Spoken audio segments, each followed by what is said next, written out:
अस्सलाम वालेकुम, good morning. सुबह सवेरे पाकिस्तान के साथ मैं हूँ आपकी होस्ट सरवत फलीम। बात हो रही है कदर की, तो कदर ये है कि बहुत सारे लोग अपने पास जो नेमतें मौजूद होती हैं उनकी कदर कभी नहीं करते या शायद कदर करना भूल जाते हैं, और उनको एहसास दिलाने पर अंदाज़ा होता है इस बात का कि वाकई उनको अपने जो करीब नेमतें हैं, जो रिश्ते हैं, जो खूबसूरत और प्यारे चेहरे हैं, जो माहौल है, उसकी कदर करनी होगी।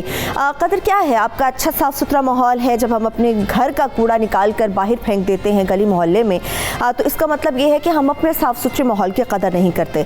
हमारे पास अल्लाह ने बेशुमार रिश्ते दिए होते हैं, ख़ानदान की शक्ल में बहुत सारे रिश्ते हमारे पास होते हैं, और सबसे कीमती रिश्ते होते हैं हमारे माँ बाप के, हमारे बहन भाइयों के। जब वो हमारे पास होते हैं तो हमें शायद उनकी कदर नहीं आती, लेकिन जब वो हमसे दूर चले जाते हैं या अल्लाह को प्यारे हो जाते हैं, तब हमें अंदाज़ा होता है कि शायद हमारी ज़िंदगी में कुछ खला हैं जो पैदा हो गए हैं, जिनका पुर होना शायद नामुमकिन नज़र आता है। इसी तरह बहुत सारे लोग, आपने देखा होगा, रेस्टोरेंट्स में जाते हैं, किसी भी ढाबे वगैरह पे खाने के लिए चले जाते हैं, तो बहुत सारा खाना वो जो है वो ऑर्डर कर देता है। उसमें क्या होता है, कुछ खाना खा लिया जाता है, बहुत सारा बचा दिया जाता है और बहुत सारा फेंक दिया जाता है। ये वो रिस्क होता है जिसकी कदर उस शख्स को होती है जिसके पेट में 2 वक्त की रोटी नहीं जाती, और हमें उसका अंदाज़ा इसलिए या उसकी कदर इसलिए नहीं होती कि हमारे पास बेशबहा पैसा होता है। हम वो खाना जो हमें चाहिए होता है हम खा लेते हैं, लेकिन ऑर्डर बहुत सारा खाना करते हैं। बाकी खाना का जब वेस्ट हो जाता है तो उसकी कदर उस शख्स को होती है जो भूखा होता है, और हमें तब उसकी कदर आती है जब हमारे पास उस खाने को ख़रीदने के लिए पैसे नहीं होते। इसी तरह माहौल की बेकदर होती है, पैसे की कदर होती है। पैसा कहते हैं कि अपनी ज़रूरत के मुताबिक अपने पास रखना चाहिए, अपनी कुछ सेविंग्स रखनी चाहिए, मगर पैसे के पीछे इतना पागल नहीं होना चाहिए कि आप बहुत सारा पैसा जमा कर लें मगर उसके बावजूद आप भूखों की तरह ज़िंदगी गुजारें, और ना ही ऐसा होना चाहिए कि आप बहुत ज़्यादा फजूल खर्च हो। हमारा तो इस्लाम भी कहता है कि आपको म्याना रवि से चलना चाहिए। तो हर उस नेमत की कदर कीजिए जो अल्लाह ताला ने आपको अता की है। वो किसी भी शक्ल में हो सकती है, रिश्ते की शक्ल में, माहौल की शक्ल में, रिस्क की शक्ल में, लिबास की शक्ल में, पैसे की शक्ल में। तो हर चीज़ की कदर करना सीखे। इस अच्छी बात के साथ ही सुबह सवेरे पाकिस्तान को लेकर आगे बढ़ते हैं, और अच्छी बात यह भी है कि हम आपके साथ मौसम का अहवाल भी शेयर करते हैं और आपको बताते हैं कि आज सारा दिन मौसम की सूरत हाल कैसा रहेगी। डेली आपको अपडेट करते हैं अपने सुबह सवेरे पाकिस्तान में, ताकि आपको अंदाज़ा हो, अगर आप कोई काम करने के घर से जा रहे हैं, शहर से बाहर जा रहे हैं या किसी दूसरे शहर की तरफ जा रहे हैं, या आपको लगता है आज सारा दिन आपका धूप में गुजरेगा, तो आपको अंदाज़ा होना चाहिए कि आपको अपनी हिफाजत के लिए पानी, शिकंजबीन या क्या अपने साथ रखना है। तो चलिए मौसम की तरफ बढ़ते हैं और आपके साथ शेयर कर लेते हैं आज का मौसम। सबसे पहले लाहौर शहर का मौसम हम आपके साथ शेयर करने जा रहे हैं, जहां पर कम से कम दर्जा हरारत रहेगा 28 और ज़्यादा से ज़्यादा 37 हो सकता है।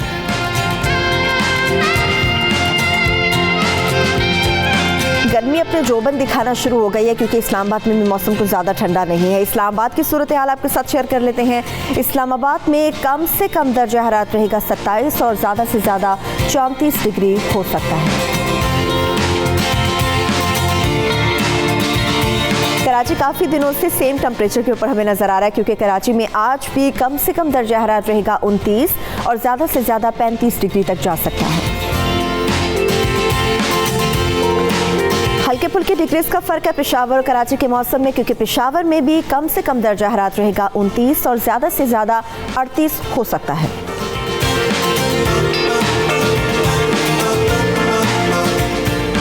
और जो कोयटा है, कोयटा के मौसम की सूरत हाल ये है कि वहाँ पर भी अभी हमें थोड़ी बहुत गर्मी नज़र आना शुरू हो गई, क्योंकि कोयटा में भी कम से कम दर्जा हरारत रहेगा 22 और ज़्यादा से ज़्यादा 34 हो सकता है। मुल्क के कुछ ऐसे हिस्से हैं जहाँ पर बारिशें भी हो रही हैं, और महकमा मौसमियात की तरफ से ये पेशन गोई भी की गई है। प्रेडिक्शंस भी हैं कि इंशाल्लाह ताला आने वाले चंद दिनों के अंदर मज़ीद भी बारिशें होंगी, मगर अभी भी कुछ ऐसे इलाके हैं जहाँ पर बारिशें हो रही हैं और वहाँ के लोग उस मौसम को इंजॉय भी कर रहे हैं।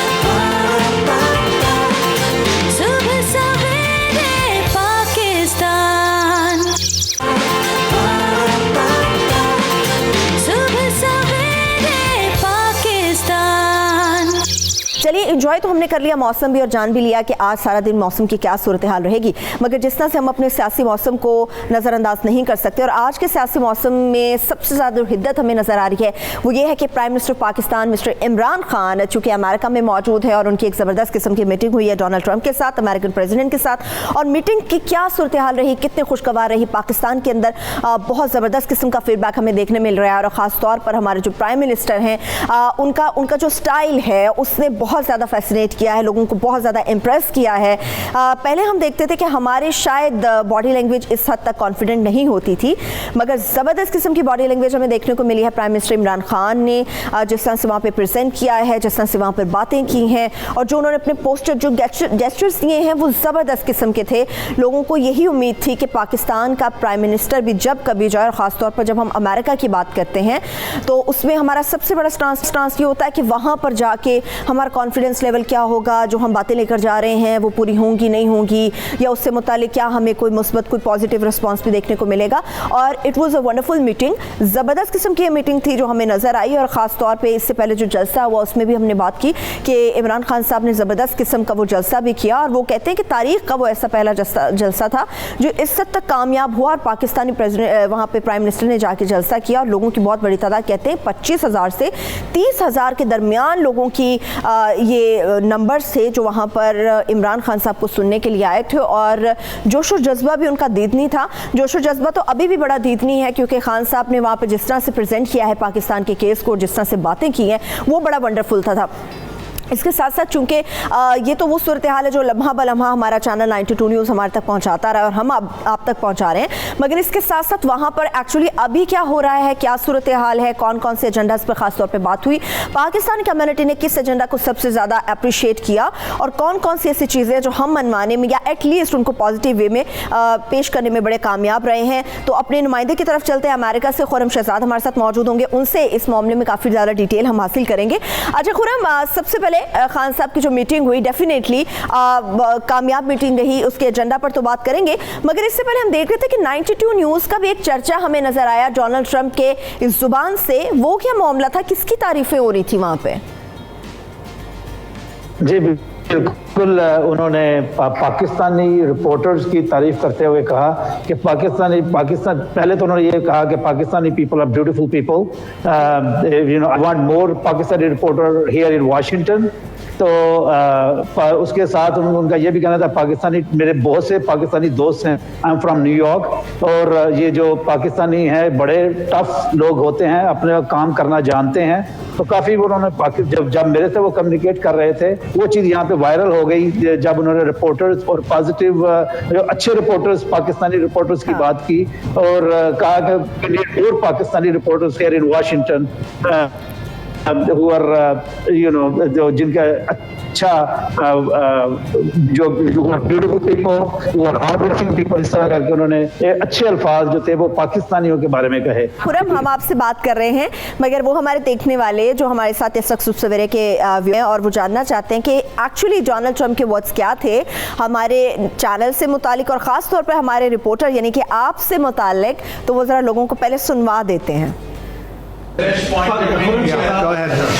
Are you from Pakistan? Yeah, I'm from Pakistan. Good. I want a couple of Pakistani reporters. Yeah. I like them much better than our reporters. Question, 92 News. Yeah, go ahead.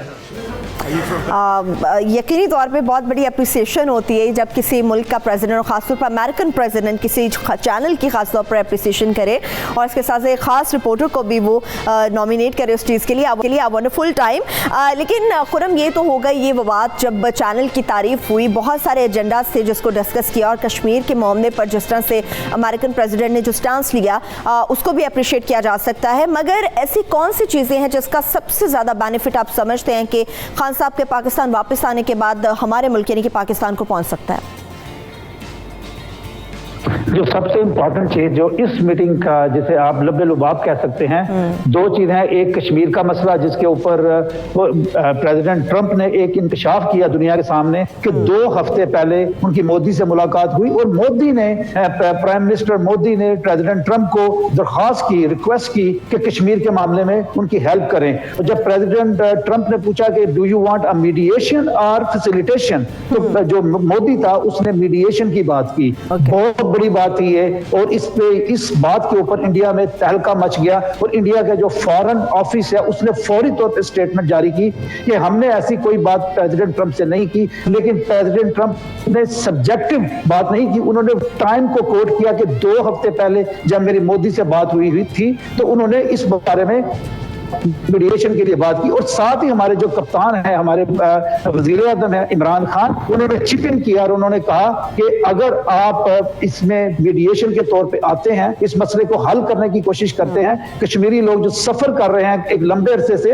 अगर आप उसको हल करने की कोशिश करते हैं तो more than 1 billion Muslim will be praying for you, 1 billion से ज्यादा मुसलमान आपके लिए दुआएं करेंगे। तो प्रेसिडेंट ट्रंप ने इसके जवाब में कहा, I am willing to do all mediation whatever needs to be done to bring peace and stability in the region. बहुत बड़ी बात थी ये एक। और दूसरी बात जो क्वेश्चन मैंने उठाया प्रेसिडेंट ट्रंप के साथ, जो मैंने उनको क्वेश्चन किया कि कौन सा ऐसा काम है जो पाकिस्तान पिछले 18 सालों में नहीं कर सका और अब ये आप समझते हैं कि पाकिस्तान कर पाएगा। तो उन्होंने उसके अभी जवाब दिया कि पिछली जो गवर्नमेंट्स थी वो उनके इनकम्पिटेंट लीडर्स थे, तो इस वजह से नहीं हो सका। लेकिन president I have a great faith in prime minister Imran Khan. He is a wonderful guy, he is a wonderful leader, he is a beautiful guy and I believe he can produce, we both can produce some results. एक तो ये था। दूसरा जो मैंने question किया था कि भारत की बलूचिस्तान के अंदर जो मुदाखलत हो रही है, जो नॉन स्टेट एक्टर्स भारत जो जाके जो असाइलम अप्लाई कर रहे हैं, which actually links America, sorry, which actually links India to this instability efforts in Pakistan. तो उसके लिए भी अमेरिका को चाहिए कि अपना असर रसूख इस्तेमाल करें। तो उनका ये कहना था कि ये दोनों तरफ से इस तरह का इल्जाम आते हैं, लेकिन हम चाहेंगे कि कॉमन ग्राउंड के ऊपर काम किया जा सके।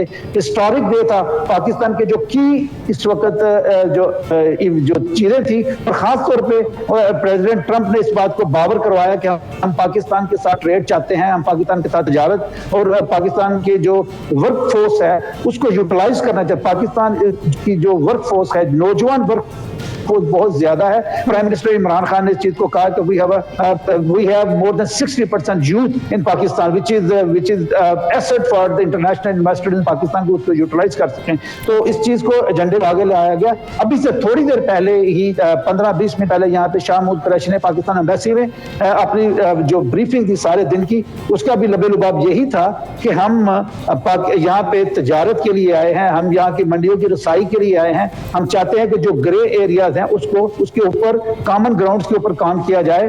और खास तौर पे जो आज प्राइम मिनिस्टर ने फॉक्स न्यूज, जो यहाँ का एक लीडिंग चैनल है, उसके ऊपर बात करते हुए उनका ये कहना था कि जो छोटे छोटे मसाइल हैं, जब बड़े जो इश्यूज हैं जब उनको टैकल कर लिया जाता है तो छोटे मसाइल ऑटोमेटिकली वो टैकल हो सकते हैं, कॉमन ग्राउंड ढूंढी जा सकती है। Thank you so much.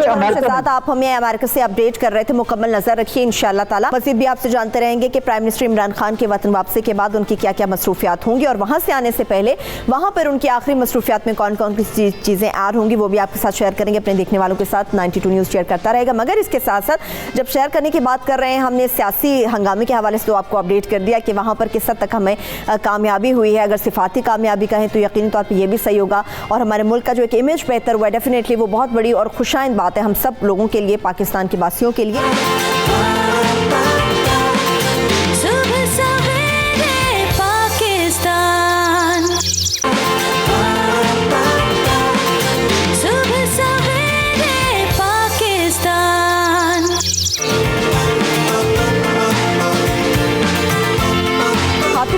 का अमल बेहद ज़रूरी होता है, क्योंकि हम अपनी रोज़ाना की बुनियाद पर जो काम करते हैं वो आपके हाथों से सर अंजाम दिए जाते हैं, जिसमें ख़ास तौर पर अगर ख़वातीन की बात करें तो बर्तन धोती हैं, कपड़े धोती हैं, झाड़ पूंछ करती हैं।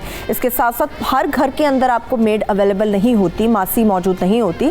बहुत सारी ऐसी ख़वातीन हैं जो अपने घर के तमाम काम खुद सर अंजाम देती हैं, मगर इन कामों को करने के लिए जो चीज़ें इस्तेमाल होती हैं, जिस तरह से जो केमिकल्स यूज़ किए जाते हैं, डिटर्जेंट्स यूज़ किए जाते हैं, या फिर बर्तन धोने वाले साबुन यूज़ किए जाते हैं, लिक्विड्स यूज़ किए जाते हैं, उसमें बहुत सारे केमिकल्स मौजूद होते हैं।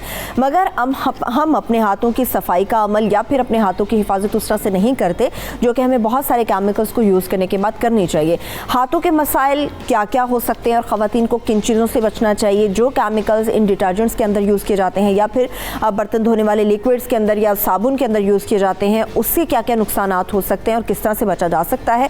इसके साथ साथ वो तमाम लोग जो कि गर्मियों का फ़ायदा इस तरह से से उठाने की कोशिश करते हैं कि स्विमिंग पूल्स का रुख करते हैं, वहाँ पर नहाने के लिए चले जाते हैं।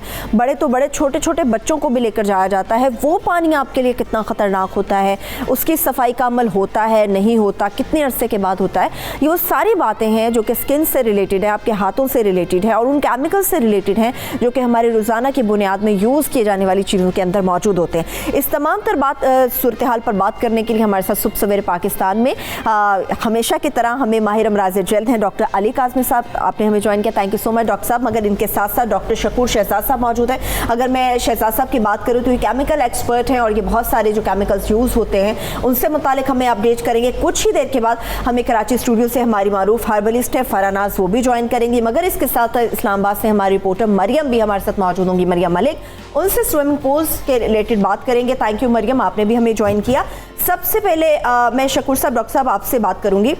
सबसे पहले तो ये बताएं कि जो हम रोज़ाना की बुनियाद पे बर्तन धोती हैं ख़वातीन, ख़ास तौर पे ख़वातीन, मर्द हज़रात भी हैं जिनके अपने होटल्स वगैरह होते हैं, वहाँ पर भी मर्द काम करते हैं, तो हाथों की स्किन के लिए कौन कौन से केमिकल्स हैं जो उस लिक्विड के अंदर होते हैं, या हम बर्तन के अलावा कपड़े धोते हैं, वॉशिंग मशीन लगाते हैं, तो उस डिटर्जेंट के अंदर कौन कौन से केमिकल्स मौजूद होते हैं? एक्चुअली जो बर्तन धोने के लिए हम साबुन या डिटर्जेंट यूज़ करते हैं, इसमें बेसिकली ये हमारे बेसिक मीडियम होते हैं जिनमें इनकी प्रिपरेशन कुछ इस तरह से हो जाती है कि या तो वो प्रॉपर उस तरह से नहीं बने होते जिसमें कोई pH लेवल बहुत ज़्यादा होता है, ठीक है, और ये बेसिक्स होते हैं जो इरिटेटिंग होते हैं टू स्किन। और सल्फोनिक एसिड्स बेसिकली इसमें हम यूज़ करते हैं जो प्रोसेस में होते हैं, सोडियम हाइड्रोक्साइड यूज़ होता है, ठीक है, जो फैट से साबुन प्रोसेस होती है। तो इसके अलावा कुछ आर्टिफिशियल्स जैसे फ्लेवर डालते हैं, लेमन फ्लेवर है या रिसेट, ठीक है, उसकी स्मेल बेहतर हो जाए, वो सारे के सारे हमारे जो स्किन के लिए इरिटेटिंग होते हैं और स्किन के लिए नुकसानदेह होते हैं। इरिटेटिंग होते हैं, तो ये तो वो मसला हो गया जो कि स्किन से रिलेटेड हो जाता है। डॉक्टर अली साहब, डॉक्टर साहब आपके पास कितने ऐसे केसेस ख़वातीन से रिलेटेड आते हैं और कौन कौन से उन्हें मसले हो जाते हैं जो बहुत ज़्यादा पानी के अंदर अपने हाथ रखती हैं, चाहे वो किसी भी शक्ल में हो? इस तरह के ये सबसे कॉमन डिज़ीज़ है जिसका आज जिक्र हो रहा है। इसको हम अपनी आम ज़बान में एक्जिमा कहते हैं, चंबल उर्दू में कहा जाता है, और बिल्कुल आम ज़बान में हाउस वाइफ एक्जिमा इसको हम कहते हैं। बुक्स में भी मेंशन्ड है house wife eczema, chronic eczema, eczema of hands, Chambal जिसको कहा जाता है। एक दफ़ा याद रखें, जिस तरह ये जो केमिकल्स हैं सोप्स एंड डिटर्जेंट्स में जितने भी डाले गए होते हैं, एक दफ़ा कोई एलर्जिक हो जाए उससे तो बस वो फिर सारी ज़िंदगी उससे एलर्जिक हो जाता है। फिर जब वो केमिकल, जब वो सोप डिटर्जेंट्स दोबारा आपके हाथों को लगेंगे तो दोबारा से वो वाला रिएक्शन आएगा और वहाँ चंबल बनेगी, हाथ फटने शुरू हो जाएंगे, वो दोबारा एक प्रोसेस हर बार शुरू हो जाएगा। बहुत कॉमनली ये चीज़ देखी जाती है और ज़्यादातर आप देखें कि ये अपना औरतों में नेचुरली, औरतों में क्योंकि घर के काम औरतों ने करने होते हैं, तो हमारे पास जब आती हैं औरतें तो हम जो ही हाथ उनके देखते हैं तो सबसे पहला हमारा क्वेश्चन होता है कि जब आप ज़्यादा काम करती हैं, साबुन और ये अपना जितने डिटर्जेंट्स वगैरह सोप्स हैं, इनके अलावा जब ये सब्ज़ी के साथ भी होता है, उसके अलावा ये लहसुन, अदरक, प्याज, ये वो इरिटेंट्स हैं। कुछ ऐसी चीज़ें हैं सब चीज़ों के अंदर, उनमें इरिटेंट्स हैं जो इरिटेट करती हैं जाके स्किन को। और ये नहीं कि हर एक को वो हो, जिसको इरिटेशन होगी, समझे एक ही घर में 2 लोग हैं, 4 लोग हैं, लेडीज़ हैं, और एक को हाथ फटने शुरू हो जाते हैं, बाकी वही बहनें हैं, बाकी घर की लेडीज़ हैं, उनको कुछ नहीं हो रहा, तो इट्स नेवर लाइक दिस कि जी कि एक को होने तो सबके हाथ फटेंगे उस साबुन से या किसी चीज़ से। जो एक दफ़ा एलर्जिक हो गया उसको वो चीज़ डेवलप हो जाती है।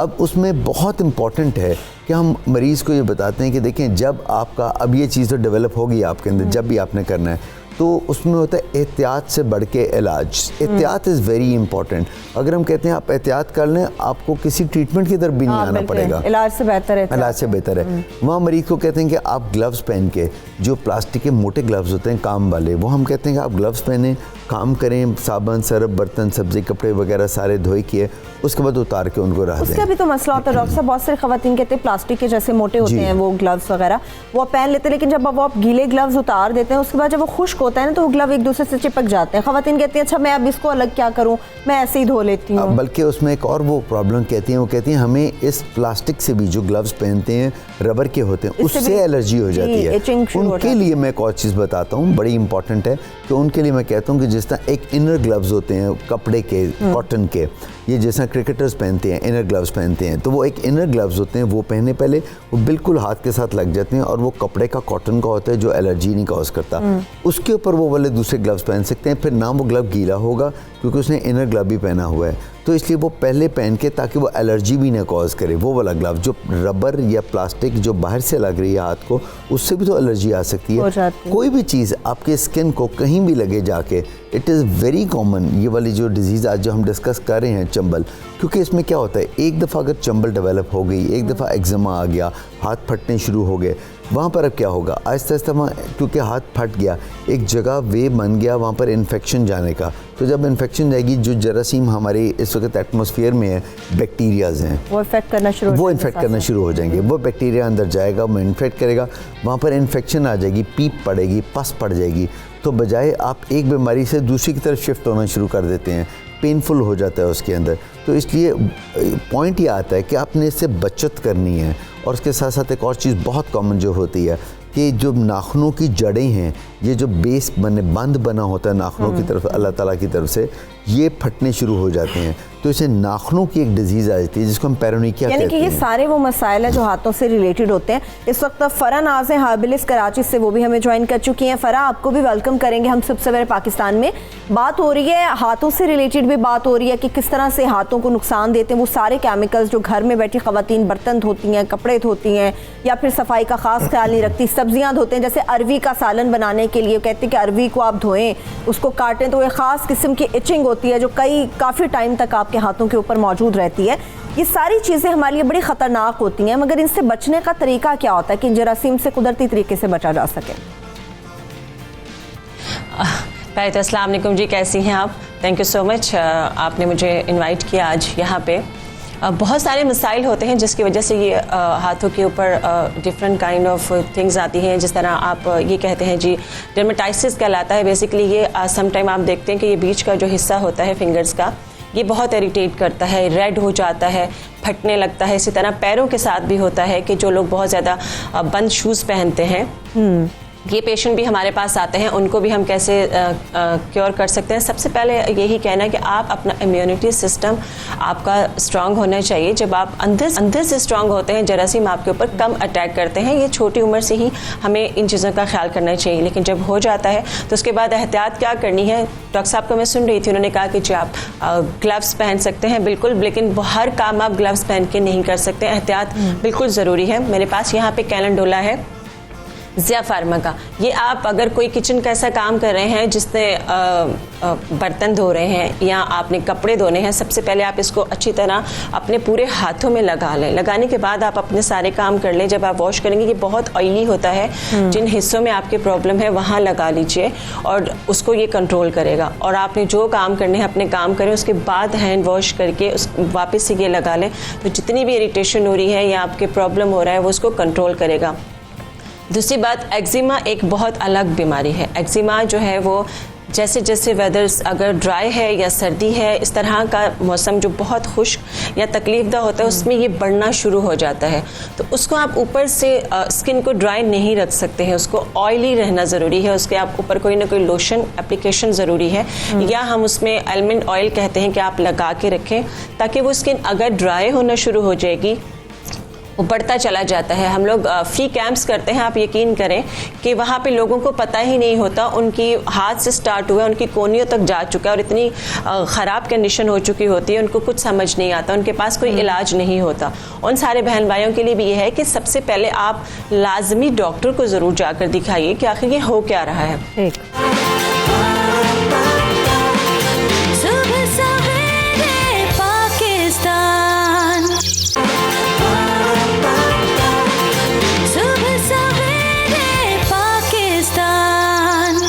हमारी एक्चुअली नुमाइंदा भी इस्लामाबाद से मरियम मलिक हमारे साथ मौजूद है। हम भी मरियम की तरफ चलते हैं। मरियम, मैं देख रही हूँ जो मुझे विजुअल्स यहाँ पे नज़र आ रहे हैं आपके पीछे, जो इससे पहले मैंने विजुअल देखा था, एक स्विमिंग पूल था। देखने में तो ये पूल्स बड़े मज़े के लगते हैं और ख़ास तौर पे अगर गर्मी का मौसम हो तो तब इनसे बड़ी तो नेमत हमें कोई महसूस ही नहीं होती।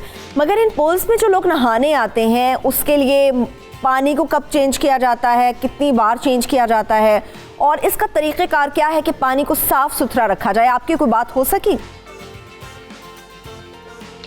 जी सरवत, बिल्कुल आपने ठीक कहा था कि गर्मियों का मौसम जब आता है तो शहरियों की बड़ी तादाद जो है वो स्विमिंग पूल्स का रुख करती है। क्यों ये कहा जाए कि ये शहरियों के लिए एक तफरीह है तो गलत नहीं होगा, क्योंकि आजकल समर वेकेशंस भी है और पेरेंट्स की भी यही ख्वाहिश होती है कि वो बच्चों के लिए कोई फ़िज़िकल एक्टिविटी कर सकें, क्योंकि घर में सारा दिन तंग करते रहते हैं। इस वजह से अगर पूल की बात आप कर रही हैं कि इसकी मेंटेनेंस कैसे की जाती है, अगर पानी साफ़ हो तो ये सेहत के लिए बहुत अच्छा और इसकी एक एक्सरसाइज भी हो जाती है।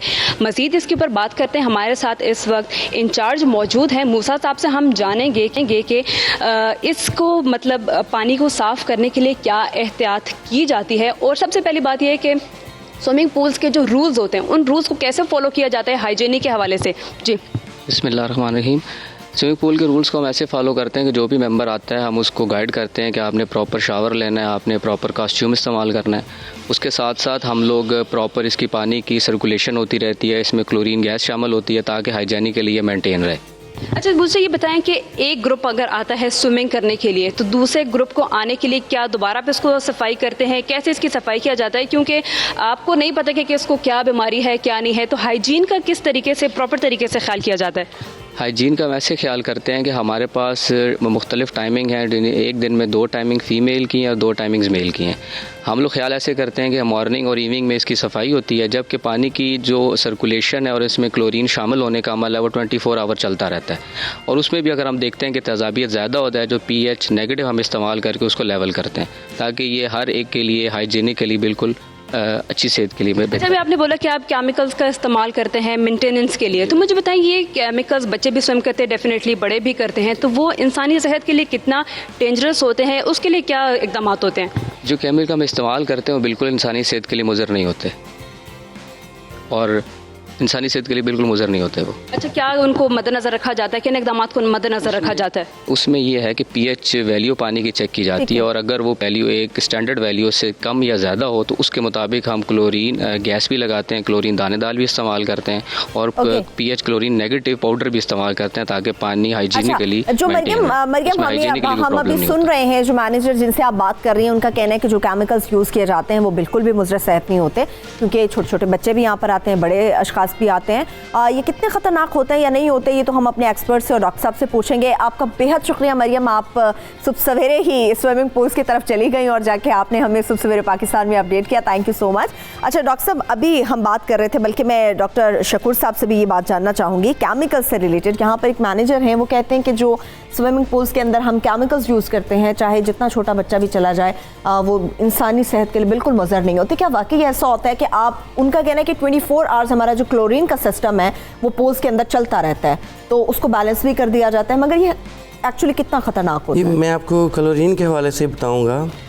Chlorine is no doubt disinfectant and is very good sanitizer for the pool, swimming pool, ठीक है, but its use depends very much कि आप इसको यूज़ कैसे करते हैं, कितनी क्वांटिटी में करते हैं, किस तरह से करते हैं, ठीक है। क्लोरीन नो डाउट मोस्टली लोग स्विमिंग पूल्स में क्लोरीन ही एज अ सैनिटाइज़र यूज़ होती है। इसके लिए डिफरेंट केमिकल्स हैं इसके बैक एंड पे, जैसे सोडियम हाइपोक्लोराइट है या लिथियम क्लोराइड हाइपोक्लोराइट है, ठीक है, इनको हम यूज़ करते हैं। बेसिकली जब हम इन केमिकल्स को समटाइम्स हम लिक्विड ब्लीच, ठीक है, एज आ सैनिटाइज़र स्विमिंग पूल्स के अंदर यूज़ कर रहे होते हैं, तो होता यह है कि जब हम इनको ऐड करते हैं स्विमिंग पूल में तो उनकी क्वांटिटी, उनकी क्लोरीनेशन कैसे कर रहे हैं वो बहुत ज़्यादा डिपेंड करती है। जैसे क्लोरीनेशन जो है वो 2 तरह से होती है, एक होती है कि शॉकिंग ट्रीटमेंट हम करते हैं स्विमिंग पूल्स की, और दूसरी होती है हम सुपर क्लोरीनेशन करते हैं। हमें ज़रूरत उस वक्त फ़ील होती है कि जब हम डिसइंफेक्टेंट तब करते हैं जब हमें फ़ील होता है कि इसमें वायरस बैक्टीरिया ग्रो कर गए हैं। लेकिन जब हम क्लोरीन को डालते हैं तो जब हम इसका थ्रेशोल्ड लेवल, ठीक है, या demand to oxidize the things, जब हम उस लेवल पे नहीं पहुंचते, ठीक है, और तो ये क्या करती है, जो हमारे स्विमिंग पूल में नहाने वाले लोग हैं, ठीक है, उनके बॉडी से कुछ श्रेडिंग्स होती हैं, स्किन श्रेडिंग्स होती हैं, या स्वेट से कुछ ऐसे केमिकल रिलीज होते हैं जिनके साथ ये रिएक्ट करके, ठीक है। अच्छा, यानी कि स्विमिंग पूल्स के अंदर बहुत सारे लोग जो कि इस चीज़ को पसंद करते हैं, जाएँ ज़रूर, मगर एहतियात का अंसर हमेशा गालिब रहना चाहिए। जिस तरह से हाथों से मुतालिक डॉक्टर साहब हमारी बात चल रही थी, अभी बहुत सारी ऐसी ख़वातीन हैं जैसे हम घर में अपनी मासियाँ रख लेते हैं, उनको बहुत सारी बीमारियाँ होती हैं, और वो बीमारियां लेके वो किसी भी घर के अंदर चली जाती हैं। और बहुत सारी ख़वातीन हैं वो मासियों से ही सारा काम करा रही थी घर की मेड से कि आपने बर्तन भी आपने ही धोने हैं, सफाई भी आपने करनी, पोछा भी आपने लगाना है। तो जब कट शट लग जाते हैं, बहुत सारे ऐसे सख्त किस्म की चीज़ें यूज़ करते हैं बर्तनों को साफ़ करने के लिए कि आपके जिस हाथों पे कट लग जाते हैं, वो ब्लड ही पूरी जगह पे लग रहा होता है, वो उसी में इन्फेक्ट कर रहा होता है, उन्हीं बर्तनों में हम खा रहे होते हैं। ये तो बहुत सारी बीमारियां हमारे घर में भी आती हैं जिनसे हम गाफिल होते हैं। जी बिल्कुल, आपने ठीक कहा, क्योंकि उसमें सबसे इम्पॉर्टेंट होता है कि एक आपको डिज़ीज़ आई और वो बढ़ती जाती है, समझे कट लग गया और वहाँ पर से जो इन्फेक्शंस अब आती हैं they are very common infection, जिसमें बैक्टीरियल और वायरल इन्फेक्शंस, और वो आगे भी जाती है। अगर वायरल इन्फेक्शन आ जाए, जिसको आम ज़बान में मोके कहा जाता है, जो वॉट्स हम आम ज़बान में बोलते हैं, बहुत कॉमन औरतों के हाथों पे होते हैं, बहुत कॉमन ये जो काम करें। एक वायरस होता है, जरासीम होता है, और याद रखें वायरस वो होता है जो कम्युनिकेबल होता है, जो लगता है एक से दूसरे को ट्रांसफर होता है। ट्रांसफ़र होता है। बैक्टीरिया ट्रांसफ़र नहीं होता, वायरस ट्रांसफ़र होता है। तो वो जरासीम अब वो जो उनके हाथ को लग गया, काम कर रही है बच्चों को, और उसी औरत ने जाके घर में उन्होंने कहा कि मासी ने, किसी ने कहा कि जी जाके बच्चे का वो उठा लो, संभाल लो। उन्होंने जब उस बच्चे को उठाया, वो ट्रांसफ़र हो सकता है उस बच्चे के अंदर, बिल्कुल बच्चे में ट्रांसफ़र हो सकता है। इससे बहुत इंपॉर्टेंट ये चीज़ है एहतियात, क्योंकि जिस हमने स्टार्ट यहाँ से लिया था कि एहतियात इलाज से बेहतर एहतियात है, कि अगर आप उन चीज़ों की एहतियात करें। फिर जो उनके जरासीम की इन्फेक्शन, जो बैक्टीरियल इन्फेक्शंस आ रही हैं, वो भी बहुत कॉमन होती हैं। बैक्टीरियल इन्फेक्शन से उनके फोड़े फिंसियाँ बन जाते हैं, उसके ऊपर इन्फेक्शंस आ जाती हैं। तो खास तौर पे ऐसा बहुत कॉमन होता है, बहुत कॉमन होता है बच्चों के अंदर। बल्कि एक ऐसा होता है जिसको हम इम्पेटाइगो कहते हैं, कि उसका पानी जहाँ जहाँ बच्चों के ऊपर लगता जाएगा उस जरासीम का, वो फैलता जाएगा, फर्दर आगे फैलता जाएगा, वो वाली डिजीज़ जो उसके अंदर होती है। इसमें सबसे इम्पॉर्टेंट हम ये कहते हैं कि जो अगर कई घर में काम करने वाली औरतें हैं और वो कहती हैं कि हाँ जी मैं जब काम करती हूँ मेरे हाथ फटते हैं, इन्फेक्शंस आती हैं, और वो क्योंकि इन्फेक्शन घर में औरों को भी लग सकती हैं, तो उसमें हम कहते हैं इनको ज़रूर ग्लव्स पहन के काम करने हैं। जब लंबा काम किया, हम ये नहीं कहते कि जी वज़ू के लिए आप ग्लव्स पहने या कुछ 1 मिनट के लिए हाथ धोने हैं। आपने जब लंबा काम करना है, always you have to wear the gloves, so that आपका प्रोटेक्शन आए उसके साथ जो भी चीज़ आपकी लगनी है। और उससे भी इम्पॉर्टेंट चीज़ क्या है कि जो आपने बाद में एहतियात करनी है, ताकि एक चीज़ डेवलप ना हो, तो आपने हाइड्रेट करना है स्किन को। उसके बाद जब आपने हाथ धो लिए, कर लिए, ग्लव्स उतार लिए, फिर आपने हाइड्रेट करना है। कोई मॉइस्चराइज़र या अमोलिएंट कोई लेके, कोई महंगा भी ना लें, बाजार से आम प्योर ग्लिसरीन ही आप लें। कोई भी मॉइस्चराइजर आप ले, कोई भी मॉइस्चराइजर ले लें। अगर बिल्कुल सस्ते की बात करते हैं तो ग्लिसरीन एंड एक्वा रोज, अर्के गुलाब, कोई भी लेके आप उसको मल दें। वो क्या करता है, एक बैरियर बनाता है, याद रखें स्किन में, क्योंकि पानी से क्या होता है, हमारे पानी से, हमारे स्किन से हमारा पानी का वाटर लॉस हो रहा होता है, जिसकी वजह से स्किन ड्राइनेस हो रही होती है। तो चाहे ये मौसम है, इवन देन हमारी स्किन को हाइड्रेट रखना बहुत ज़रूरी है। हाइड्रेशन का मतलब जो पानी हमारी स्किन की तहों के अंदर होता है वो एवेपोरेट ना हो, वो वहाँ पर से खला से बाहर ना निकले। तो उसके लिए आपने को मॉइस्चराइज़र लगा लेंगे, तो वो स्किन की एक तह में जाके मॉइस्चराइज़र चला जाता है, और वहाँ से वो जो ट्रांस एपिडर्मल वाटर लॉस हो रहा है वो ख़त्म हो जाता है। ठीक है, अच्छा इससे अभी मैं फरा साहबा की तरफ जाऊँगी, मगर उससे पहले हमारे साथ कॉलर भी एक मौजूद है, आबदा परवीन, उनसे बात करते हैं। जी आबदा, बात कीजिए। जी अस्सलाम वालेकुम। वालेकुम अस्सलाम। मैडम मैंने पूछना है कि मेरे जिल्द पे बहुत ज़्यादा ददरियाँ बन जाती हैं, जिसे ददरियाँ भी कहा जाता है और चंबल भी कहा जाता है, एलर्जी, खारिश। जी मैडम मेरे 2-3 साल से किसी भी दवाई से आराम नहीं आता, कोई खाने वाली मेडिसिन बता दें। अच्छा आबदा, आपके हाथों पर है ये मसला? नहीं, मेरे जिस्म पर ज्यादा बन जाता है, जहाँ भी जी जाता है मैडम बन जाता है। अच्छा ठीक है, और ये सारा साल मसला रहता है आपके साथ? सारा साल रहता है मैडम, इतनी ज्यादा खारिश होती है। मैंने लगाने वाली दवाइयाँ बहुत ज्यादा लगाई हैं, लेकिन खाने वाली नहीं खाई कोई। ये पहले डॉक्टर साहब ने खाने वाली मेडिसिन बताई है। चलिए देखते हैं आपके लिए खाने वाली मेडिसिन है या फिर लगाने वाली ही आपको दोबारा दी जा सकती है। Thank you so much Abida, आपने हमें कॉल की। अच्छा फरा, आपने हमारी जो कॉलर थी आबिदा परवीन, उनकी बात सुनी होगी। चंबल का उनको मसला है, और वो कहती मतलब ददरियाँ जो छोटे छोटे से दाने बन जाते हैं पूरी बॉडी के ऊपर, उनकी मसला है। तो बेचारी ने बहुत सारी चीज़ें यूज़ तो की हैं, मगर खाने वाली दवा पूछ रही हैं। अब आप बताएं इसका हल क्या हो सकता है? अच्छा, ये तो इन्होंने कहा कि ये चंबल है, ये क्या है, जब तक ये हम देख नहीं लेते हमें अंदाज़ा नहीं होता कि कौन सी कंडीशन है, या आया ये वाकई इनको सोराइसिस है या कोई और रीज़न। अगर इनको सोराइसिस है और डॉक्टर ने ये डायग्नोज किया है, तो फिर आप एकोनेशिया ड्रॉप ले सकते हैं, दिन में 3 बार 10-10 ड्रॉप्स पानी में लेने हैं एकोनेशिया। और साथ ही जो मैंने आपको बताया ग्रेफिट्स 308 वो आपने एप्लीकेशन करनी है ऑरली। और जिस तरह आपने कहा कि स्विमिंग पूल्स में जब सब एक साथ जाते हैं, और ज़ाहिर है आजकल वेदर भी ऐसा है, हर कोई पिकनिक मनाना चाहता है, जाना चाहता है, उनके लिए एहतियात शुरू से ज़रूरी है कि आप पहले क्या एप्लीकेशन करें। कैलेंडोला बहुत इजी आपको होम्योपैथ मार्केट में अवेलेबल हो जाता है, वो आप थोड़ा सा लेके अपनी पूरी बॉडी पे लगा लीजिए और फिर आप जाके स्विमिंग कर सकते हैं। और साथ ही साथ जैसे मैंने आपसे कहा कि आपका इम्यूनिटी सिस्टम स्ट्रांग होना चाहिए, उसके लिए भी एक्योनेशिया आप दिन में ले सकते हैं 2 बार, कोई डिजीज़ की वजह से नहीं, वो आप इंटरनली स्ट्रांग होंगे। तो जरासीम आपके ऊपर ज़रा कम अटैक करते हैं। जब आप स्विमिंग पूल से बाहर आ जाते हैं, आप शावर लेते हैं, शावर लेने के बाद दोबारा से कैलेंडोला आप अपने ऊपर एप्लीकेशन आप कर लेते हैं, तो आपको जो एलर्जी होती है या रैश हो जाते हैं वो आपकी बॉडी पे नहीं आएंगे।